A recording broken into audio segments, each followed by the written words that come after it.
Guy Fawkes. Guy Fawkes responsible for millions and millions of pounds worth of money being burned in smoke.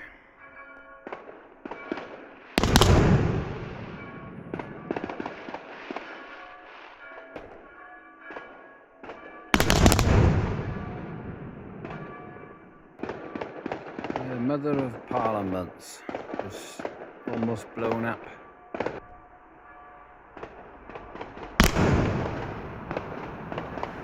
Democracy established.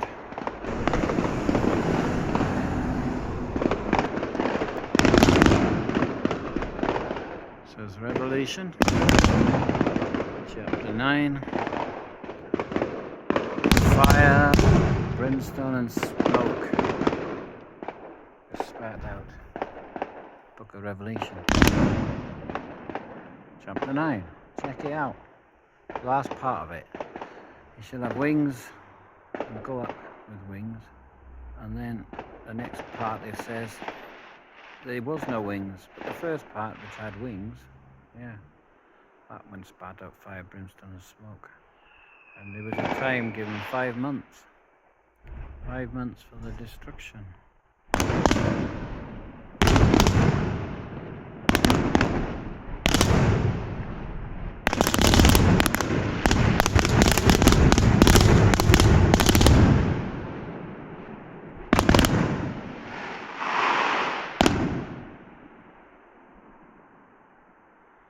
What's that light up there? I think it's a satellite or something going over.